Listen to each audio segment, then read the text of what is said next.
आप सभी का स्वागत है आपके अपने YouTube चैनल जीएम स्टडी में। आज के वीडियो में हम लोग पढ़ने वाले हैं प्रश्नावली 2.2 का प्रश्न संख्या हम लोग दूसरा करने वाले हैं। आपको स्क्रीन में नज़र आ रहा होगा दूसरा प्रश्न संख्या।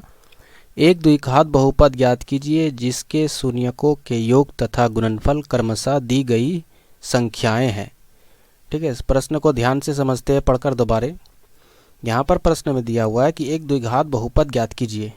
सबसे पहले हम लोग समझते हैं कि द्विघात बहुपद का जो मानक रूप होता है वह क्या होता है। तो वह मानक रूप होता है ax² plus bx plus c। यह मेन रूप होता है द्विघात बहुपद का। ठीक है, ax² plus bx plus c। अब देखिए आगे क्या प्रश्न बोल रहा है, जिसके शून्यकों के योग तथा गुणनफल, यानी शून्यकों का योग तथा गुणनफल क्रमशः मतलब होता है क्रम के अनुसार, यानी पहले शून्यकों का योग दिया हुआ है पहला संख्या, उसके बाद गुणनफल दिया हुआ है जो नीचे यहाँ पर लिखा हुआ देखिए 1/4, यानी क्रम के अनुसार। कहने का मतलब क्या है कि पहला जो संख्या है वह शून्यकों का योग है, दूसरा संख्या क्या है, शून्यकों का गुणनफल। और हम लोग अच्छी तरीके से जानते हैं शून्यक किसे बोलते हैं, अल्फा को बोलते हैं। दोनों शून्यक, एक को बीटा बोलते हैं, एक को अल्फा बोलते हैं शून्यक को, दूसरे को बीटा। तो प्रश्न में जैसे बोला है उसी हिसाब से हम लोग क्या करेंगे, लिखेंगे और सॉल्व करेंगे। कैसे सॉल्व होगा, वीडियो को पूरा देखिएगा तभी समझ में आएगा। सबसे पहले हल लिख देना है। इस प्रश्न को बनाने के लिए क्या करेंगे, यदि हम यहाँ पर अगर देखें ax² plus bx plus c को, तो यहाँ पर आपको नज़र आ रहा होगा कि इसमें से a, b और c अगर निकाल ले तो यहाँ पर इस मेन रूप में यानी मानक रूप में रख देंगे ABC, तो मेरा एक द्विघात बहुपद के रूप में हो जाएगा। तो चलिए हम लोग ABC निकालते हैं। सबसे पहले क्या करेंगे, जो प्रश्न में दिया हुआ है उसको लिख लेते हैं। क्या दिया हुआ, शून्यकों का योग, यानी पहला शून्यक अल्फा को मानते हैं, फिर प्लस, फिर दूसरा शून्यक बीटा को मानते हैं, यानी शून्यकों का योग यही हो गया। अब हम लोग कहीं ना कहीं इस फॉर्मूले को यूज़ किए हैं इसके पहले वाले प्रश्न में कि अल्फ़ा प्लस बीटा बराबर होता है -b/a। ठीक है, अब ध्यान से समझते हैं। अल्फ़ा प्लस बीटा यानी शून्यकों का योग, ये पूरा का मान आपको दिया हुआ है प्रश्न में, क्या है 1/4। तो हम यहाँ क्या लिख देंगे 1/4, फिर इज इक्वल टू -b/a।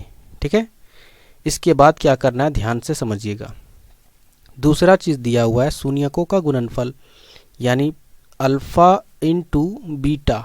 ठीक है, अल्फ़ा गुने बीटा बराबर यह फार्मूला होता है c/a। ठीक है, अल्फ़ा गुने बीटा ये आपका दिया हुआ है प्रश्न में, देखिए -1।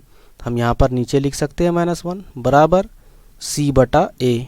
ठीक है, देखिए -1 के नीचे कुछ नहीं तो 1 लिख सकते हैं। अब दोनों को ध्यान से देखिए, यहाँ पर ये वाला और ये वाला, ठीक है, दोनों में ध्यान से देखिए।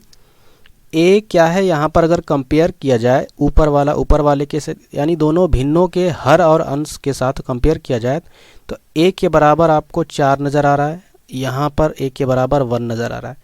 तो यहाँ पर ये गलत हो जाएगा। ठीक है, तो क्या करना है आपको यहाँ पर 4 ले आना है, ताकि क्योंकि कंपेयर करेंगे तो जो बराबर होगा वह दोनों जगह सेम ही ना होगा। ऐसा थोड़ी ना कि यहाँ पर ए की जगह 4 हो जाएगा फिर ए की जगह पर 1। तो हम क्या करेंगे, यहाँ पर सबसे पहले -1/1 लिखेंगे, फिर बराबर c/a। यहाँ पर 4 लाने के लिए क्या करेंगे, 4 से गुना कर देंगे। ऊपर में क्या करेंगे, फिर 4 से गुना कर देंगे। क्यों, क्योंकि नीचे जितना काम करेंगे उतना ऊपर में भी करना होगा, ताकि किसी तरह का कोई भी बदलाव नहीं आना चाहिए भिन्न में, क्योंकि ये दोनों कट कर 1 हो जाएगा। ठीक है, इसीलिए अब देखिए यहाँ पर आगे सॉल्व करेंगे, माइनस गुने प्लस -4 और यहाँ 4 कम 4 बराबर c/a। यहाँ देखिए a का मान 4 आ गया है, दिख रहा है, और यहाँ भी a का मान 4 आ गया। ऐसा क्यों किए, क्योंकि ये गलत नियम हो जाता है ना कि a का मान अलग हो जाएगा, क्योंकि एक ही द्विघात बहुपद है, a का मान तो सेम ही ना होगा, इसीलिए हम लोग सेम कर दिए। अब क्या करेंगे, अब नीचे लिखेंगे भिन्नों की तुलना करने पर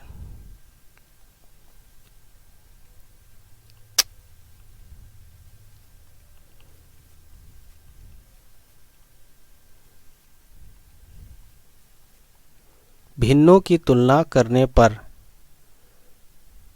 ठीक है, भिन्नों की तुलना करने पर क्या हो जाएगा, a के बराबर 4 हो जाएगा। और ध्यान से देखिए ये माइनस b जो दिख रहा है आपको, ये माइनस b के बराबर 1 हो जाएगा।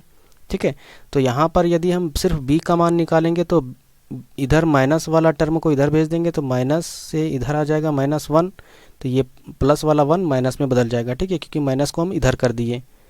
उसके बाद फिर c बराबर क्या हो जाएगा 4। इस तरीके से a b c निकल गया। अब हम लोग क्या करेंगे, लिखेंगे a b तथा c का मान ax² plus bx plus c पर रखने पर। ठीक है, क्यों रख रहे हैं, क्योंकि यही तो द्विघात बहुपद का मेन रूप है। तो यदि इस पर रखेंगे तो क्या हो जाएगा, ध्यान से देखिए, a के जगह पर क्या है 4, तो यहाँ हो जाएगा 4x² प्लस लिख देंगे, b के जगह पर क्या है -1 है, तो ब्रैकेट में -1 लिख देते हैं, और x के जगह पर x है तो x लिख देंगे, और प्लस c का मान 4 है। थोड़ा सा इसको और सोल्व कर लेते हैं। तो यहाँ देखिए ध्यान से 4x² वैसे ही हो जाएगा, फिर यहाँ प्लस इंटू माइनस -1 और x, आप 1 को नहीं भी लिख सकते हो, फिर प्लस 4। ठीक है, थोड़ा सा और अगर और सॉल्व कर देंगे तो यहाँ हो जाएगा 4x² फिर -x फिर प्लस 4। यही आपका द्विघात बहुपद निकल कर आ चुका है। तो इस तरीके से आपको प्रश्न को हल करना है। उम्मीद करते हैं कि यह प्रश्न आपको समझ में आया हो। यदि यह वीडियो आपको समझ में आई हो तो प्लीज़ इस चैनल को लाइक और चैनल को सब्सक्राइब जरूर कीजिएगा।